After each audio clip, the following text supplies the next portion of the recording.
Este é um resumo das aulas presenciais vistos até o início do isolamento, quando falávamos de transferência de calor. Então vamos lá, falando sobre transferência de calor, nós observamos que os modos de transferência de calor, eles são, então, por condução, convecção, radiação.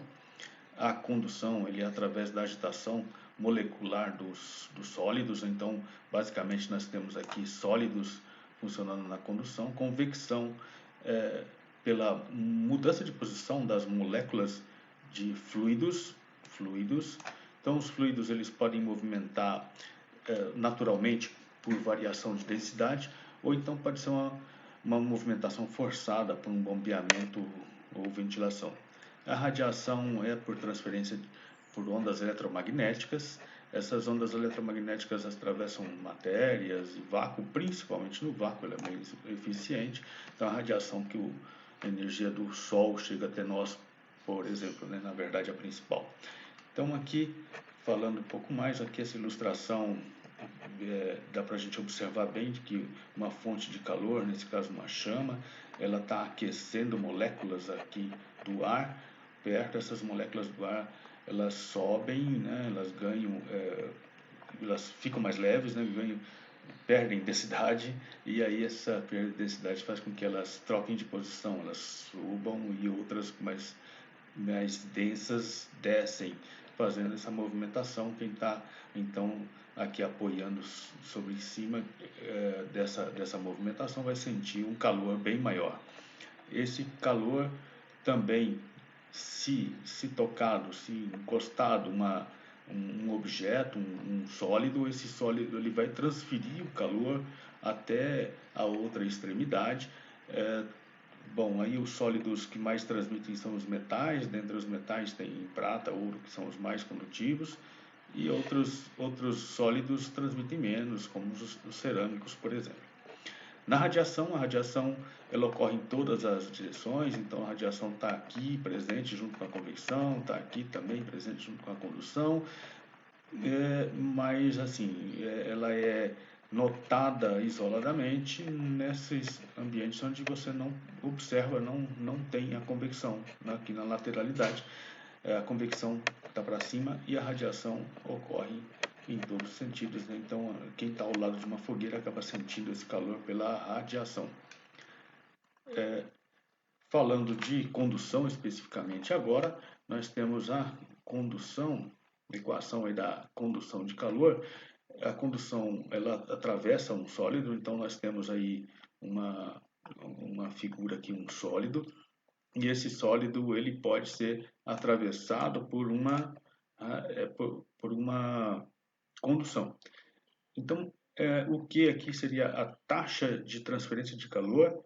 Essa taxa, nesse caso, por condução, e aí então a taxa de transferência vai ser quanto mais intensa, quanto maior a área que ela percorre, e menos intensa à medida que ela tem que percorrer uma distância maior aqui do objeto. Então ela é diretamente proporcional à área, inversamente proporcional à espessura. A equação fica assim, então, a taxa de transferência de calor, ela é o K vezes A vezes ΔT sobre L, e então onde que é a taxa de transferência de calor no sistema internacional, Watt, a unidade de medida da transferência de calor, energia, e K, a condutividade térmica em watt por metro quadrado Kelvin. A área transversal da parede, a área então é transversal ao sentido da transferência de calor em metro quadrado. O ΔT é a variação da temperatura. Então, a transferência de calor sempre ocorre da temperatura maior para a menor. Então, aqui nós temos esse gradiente da temperatura, então T1 é maior que T2, a transferência então é de T1 para T2. A gente costuma dizer que é do TQ para o TF, temperatura quente para temperatura fria. Ou seja, se T2 fosse maior que T1, o sentido da transferência de calor seria para a esquerda. Essa equação pode ser simplificada, em muitos casos é interessante que ela seja simplificada, mantém-se um fluxo de calor, e esse fluxo de calor nada mais é do que a taxa de transferência de calor por unidade de área. Então imagina que se você tem várias paredes iguais, mesma espessura, mesmo material, variando as dimensões dela, a área, variando a área. Então, pega-se um valor do fluxo de calor calculado por essa expressão, e aí esse fluxo de calor ele se aplica a todas as outras paredes, bastando multiplicar pela área correspondente dela. E então você tem a taxa de transferência de calor, por exemplo, para calcular a carga térmica num dimensionamento de ar-condicionado, né, por exemplo. Então, você teria assim. Uma outra situação é quando você tem dois ou mais materiais. Então, nós temos aqui uma parede de tijolos e nós temos aqui uma parede de gesso. Então, nós temos combinações de paredes, a função disso é justamente aumentar a resistência térmica, ou seja, aumentar o isolamento. Então, se a gente pegar isoladamente, nós temos uma taxa de transferência de calor do tijolo e nós temos transferência de calor do isopor, que é bem menor. A taxa de transferência total, ou seja, o calor que é transmitido de T1 para T3, ele vai ter uma condutividade menor do que se pegar somente o do tijolo ou somente o do gesso. Então, a somatória dos dois não está correta. A gente teria que fazer uma outra equação. A forma mais fácil de resolver esses problemas é através da chamada resistência térmica. Então, funciona assim. Nós temos uma resistência térmica. Aí a gente consegue ter de T1 até T3 essa transferência de calor avaliada pela resistência à transferência de calor do tijolo e resistência à transferência do calor do gesso. E como calcular essa resistência? A resistência ela tem a lógica inversa da condutividade. Então a resistência ela fica assim, a resistência é medida por essa equação, a largura da parede dividido pelo coeficiente de condutividade dividido também pela área. E aí então a equação que nós ficamos no final da taxa de transferência de calor é essa, né, de taxa de transferência de calor vai ser igual à variação da temperatura T maior menos o T menor, Tq menos Tf, dividido pela resistência total. Nesse nosso exemplo, a somatória das resistências do tijolo e resistência do gesso, onde é calculado cada uma com o seu K específico. Próximo assunto nosso é transferência de calor por convecção. Na convecção, ou transferência do calor, transferência dessa energia do calor, ela ocorre então pela movimentação das moléculas do líquido ou do gás, né, do fluido. Então, nesse nosso exemplo aqui, a gente tem uma fonte de calor que aquece todas as moléculas de ar dessa região. Essas moléculas, então, elas ficam menos densas, sobem, movimentam as moléculas e a movimentação das moléculas levam o seu calor junto. Então, alguém que estivesse aqui em cima, né, iria sentir bastante calor, ou um sensor que estivesse aqui em cima ia perceber esse aumento de temperatura, justamente levando a transferência de calor para lá. E, obviamente, que o ar que aqui é aquecido sobe, ele cede lugar para a entrada de um ar frio. Esse ar frio, ele vem, então, da região de fora, e entra e vai subir, nesse exemplo aí nosso da chaminé. Que a temperatura da superfície é maior do que a do fluido, talvez aqui, sei lá, uma bandeja aí de um bolo que recém saiu do forno, então ele está quente, aqui a bandeja cheia quente, está com uma superfície maior do que a superfície do que o fluido, o ar da cozinha. Então, a taxa de transferência de calor é nesse sentido, da superfície para o fluido. Essa taxa de transferência ela pode ser natural, que é as moléculas vão aquecendo e vão movimentando aí pela densidade, ou ela pode ser forçada, pode ligar o sistema de ventilação e forçando com que isso movimente maior.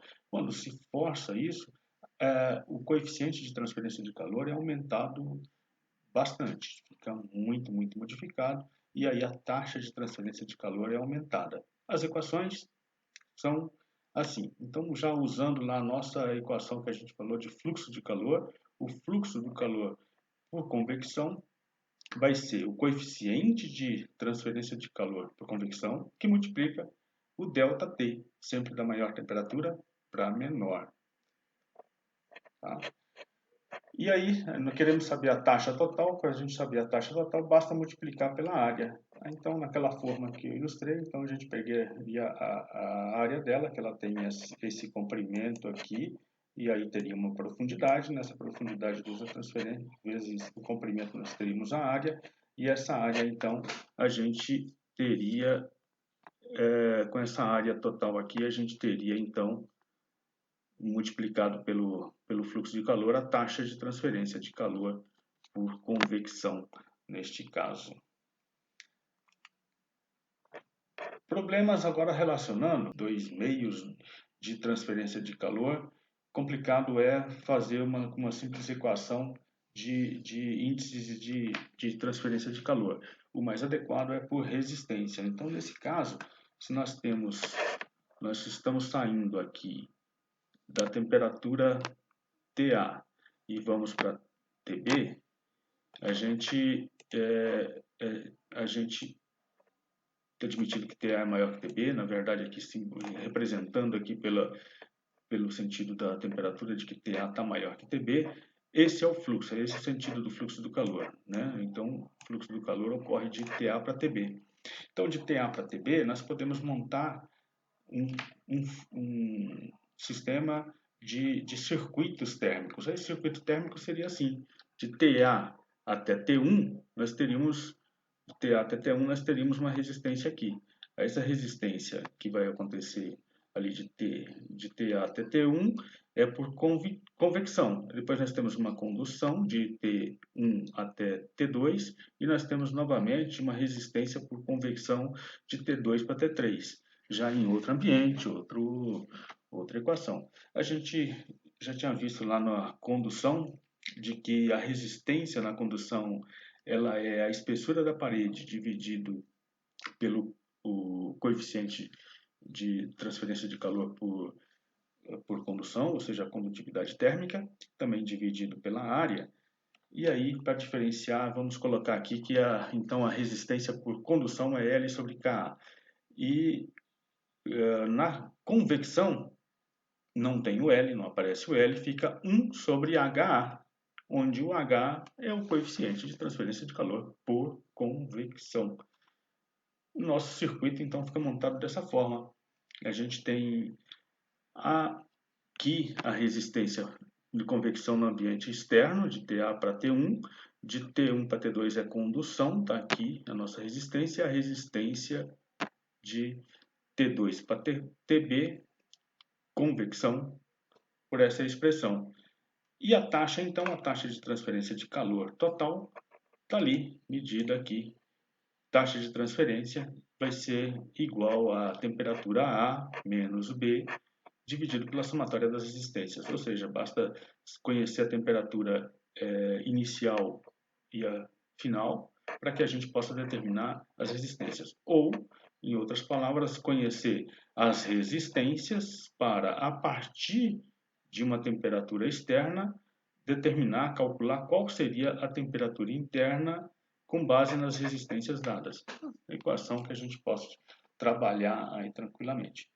Vamos para a radiação? Na radiação, as coisas já são um pouco mais complexas.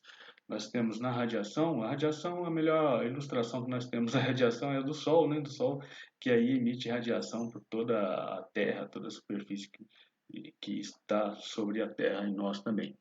E a radiação, ela tem uma equação que, essa equação aqui da radiação, ela tem esse índice aqui que é a absorvidade da superfície, ou também a emissividade da superfície, vezes a área, vezes um coeficiente, uma constante aqui de Stefan Boltzmann, e isso tudo multiplica a temperatura da superfície elevada à quarta potência menos a temperatura da vizinhança elevada à quarta potência.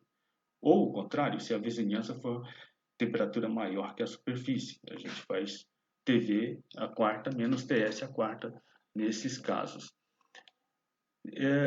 A radiação, como pode ver, ela é bem sensível à variação de temperatura, eleva a quarta potência. E a radiação, aqui ilustrando aqui nessa pessoa, a pessoa está aqui numa sala e essa pessoa, ela tem o seu calor, a sua geração devido ao seu metabolismo, tem a geração de calor, mantém o corpo aí em torno de 36 graus e meio, né? Essa é a média da temperatura do corpo humano. E essa pessoa, então, ela emite calor para o ambiente, ela transfere calor para essa sala que está a 20 graus, está uma temperatura menor que ela.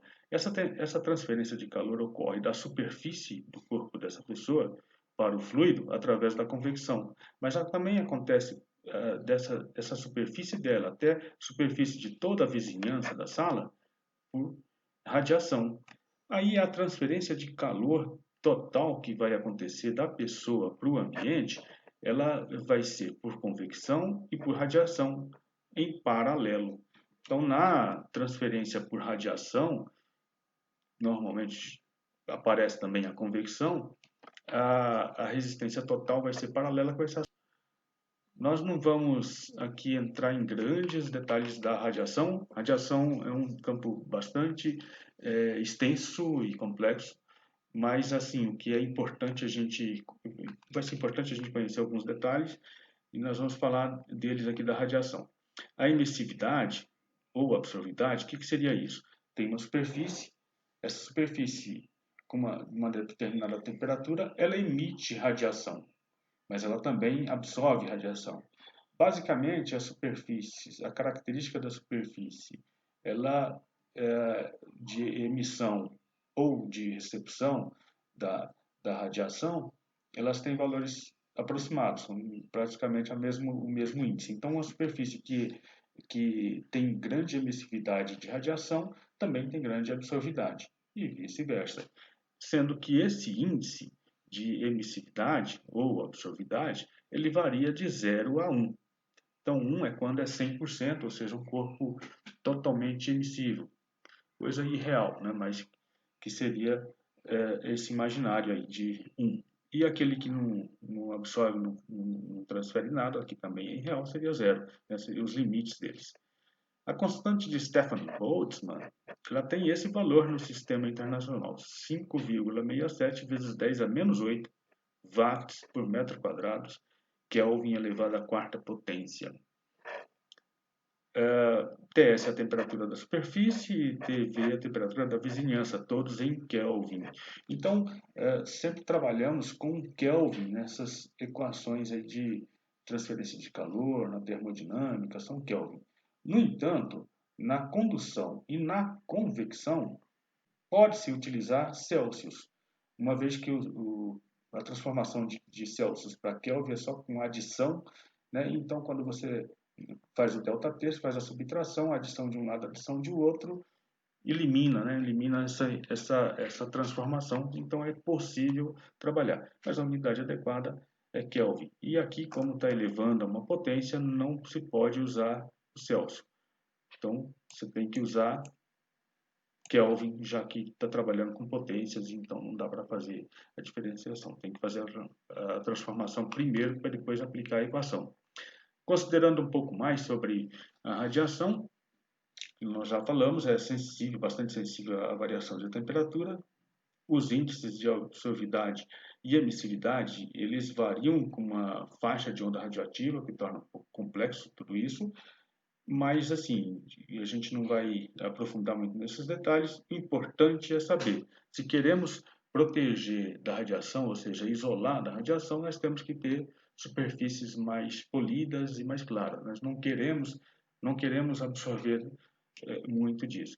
Mas se queremos absorver, pelo contrário, se nós queremos absorver, nós temos que ter superfícies mais escuras e mais rugosas. Então, se nós queremos captar energia solar, a superfície que vai absorver isso, escura.